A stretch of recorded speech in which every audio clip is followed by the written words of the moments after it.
अच्छा जी, अस्सलाम वालेकुम क्लास।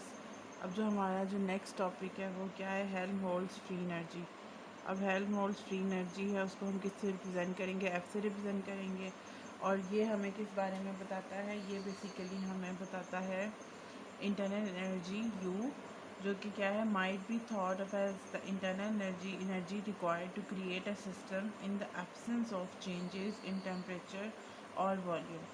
जबकि वहाँ पे जो हमारा पिछला था उसमें इंथैल्पी में हमने क्या कहा था कि हमारे पास जो भी सिस्टम होगा उसकी जितनी भी टोटल एनर्जी होगी, आइदर वो एनर्जी लॉस हो रही है या आइदर वो एनर्जी वो गेन कर रहा है, वो जो टोटल एनर्जी होगी सिस्टम की वो इंथैल्पी कहलाएगी।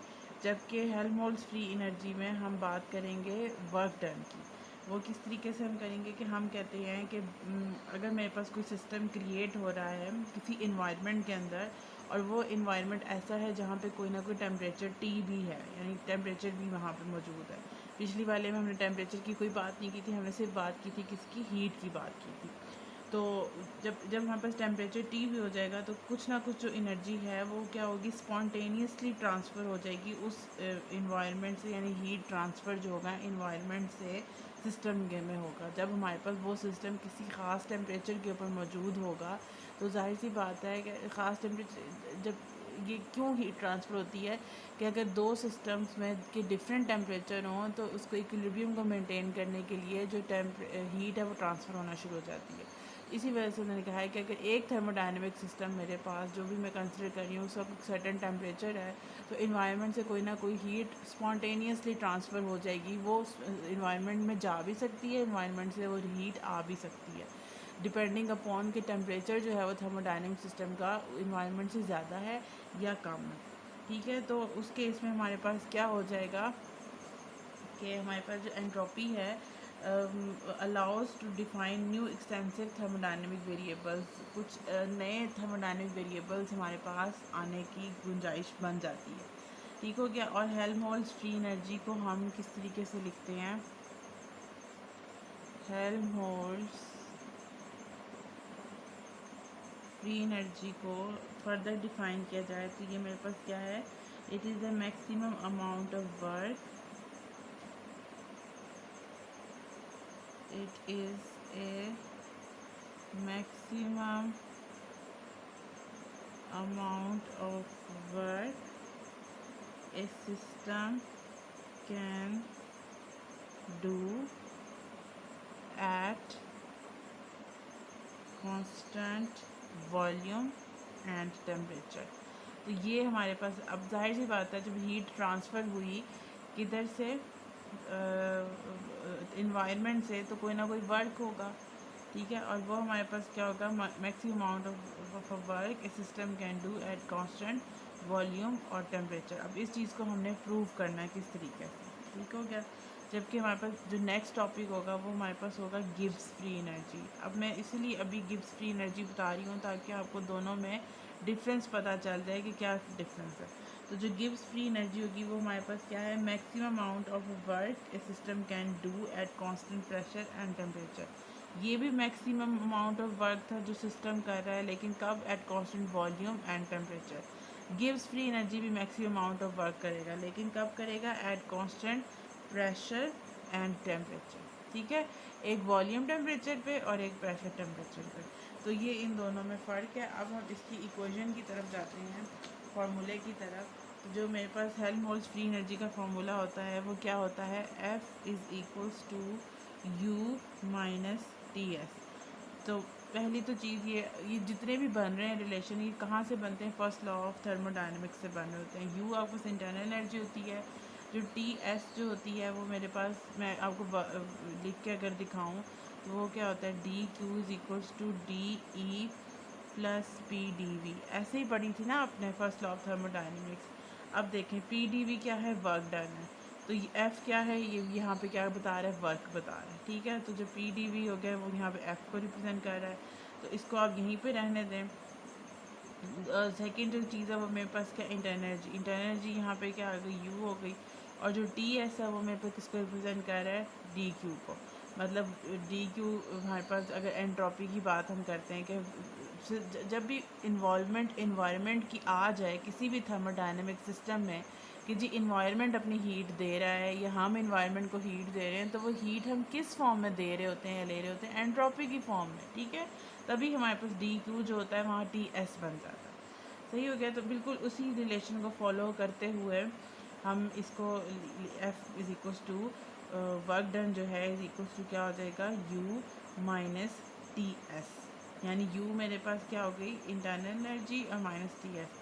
अब ये होना बेसिकली क्या चाहिए था, टी एस माइनस यू होना चाहिए था, लेकिन ये जो माइनस का साइन है वो हमें क्या बता किस में चेंज होगा, work done on the system या work done by the system, तो उस वजह से एक नेगेटिव साइन का यहाँ पे रहेगा। तो यू हमारे पास इंटरनल एनर्जी है, और ये कौन सी एनर्जी है, energy you can get from the system environment by heating, ठीक है। तो इन्वायरमेंट से जो आपने सिस्टम में हीट ट्रांसफ़र हुई है तो वो आपके पास क्या होगी, टी एस हो जाएगी। अब हम क्या करेंगे कि आगे इसको जब सॉल्व करेंगे तो हम इससे पहले थोड़ी सी 2-3 और बातें देख लें कि हमें पता है कि जो एनर्जी रिक्वायर होती है किसी भी सिस्टम को क्रिएट करने के लिए इन the absence of change in temperature और वॉल्यूम, और ये हमने बात किसके बारे में लिखी है, हेल्महोल्ट्ज़ फ्री एनर्जी के बारे में, कि जो भी मेरे पास चेंज आ रहा होगा वो इन द मतलब चेंज हेल्महोल्ट्ज़ फ्री एनर्जी में जो भी चेंज आ रहा है वो एट कांस्टेंट वॉल्यूम और एट कांस्टेंट टेम्परेचर, इस चीज़ को आपने हमेशा याद रखना है। और जो भी अमाउंट ऑफ स्पॉन्टेनियस एनर्जी है जो ट्रांसफ़र हो रही है वो मेरे पास कितनी होती है किसी भी इन्वायरमेंट से, वो कितनी होती है, टी एस होती है। और ये भी मैंने आपको बात क्लियर कर दी कि जब एंट्रोपी हमेशा तब हम बात करेंगे जब हमारी इंटरेक्शन इन्वायरमेंट के साथ हो रही होगी, ठीक है। और अगर मैं बात करूँ कि हमारे पास हाई एंट्रोपी है फाइनल स्टेट और लेस है वर्क इज़, जितनी फाइनल स्टेट में एंट्रोपी ज़्यादा होगी उतना कम वर्क करना पड़ेगा। क्यों? क्योंकि हाई से लो में स्पॉन्टेनियसली एनर्जी ने ट्रांसफ़र करना। इस बात को मेरी समझ आया है। मैं रिपीट करती हूँ कि अगर मेरे पास जो इन्वायरमेंट है, इन्वायरमेंट, ठीक है, इन्वायरमेंट का टेम्परेचर बहुत ज़्यादा है, ठीक हो गया, और जो सिस्टम है उसका temperature, this is a system, उसका जो टेम्परेचर है बहुत स्मॉल है, टेम्परेचर का सिस्टम का टेम्परेचर स्मॉल है, एनवायरनमेंट का टेम्परेचर ज़्यादा है, तो एनवायरनमेंट से जो टेम्परेचर है वो स्पॉन्टेनियसली हीट ट्रांसफ़र होगी ज़्यादा से कम की तरफ, ठीक है। तो हमें जो वर्क करना पड़ेगा वो कितना करना पड़ेगा, कम करना पड़ेगा। तो ये भी एक इम्पॉर्टेंट फैक्टर है कि हमारे पास एनवायरनमेंट का और उसका सिस्टम का जो टेम्परेचर डिफरेंस है वो भी कितना इम्पोर्टेंस रखता है। तो आगे हम फर्दर चलते हैं इसकी रिलेशन की तरफ। तो जो रिलेशन है इसका मेरे पास क्या बन जाएगा,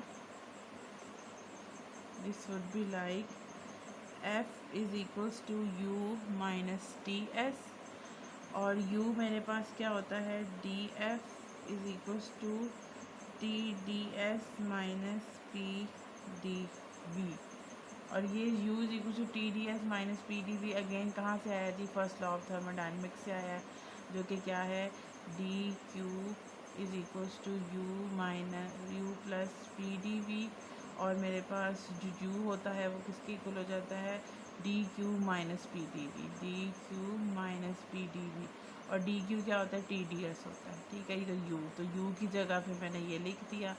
तो अब मैं जब डिफरेंशियल लूँगी और साथ हो गया माइनस टी एस, जब मैं डिफरेंशियल लूँगी डी एफ़ लूँगी, बेसिकली अभी ये मेरे पास सिर्फ एफ़ है और ये मेरे पास डी यू है, ठीक है। तो जब मैं डिफरेंशियल लूँगी तो ये D F is equals to T D S minus P D V minus T D S और साथ प्लस एस डी टी, और साथ माइनस को जब कर दूँ तो ये मेरे पास हो जाएगा D F is equals to T D S minus P D V minus T D S minus S D T. तो कौन कैंसिल हो रहा है, ये आपके पास कैंसिल हो गया, और डी एफ की वैल्यू आपके पास बन गई minus P D V minus S D T, ठीक हो गया।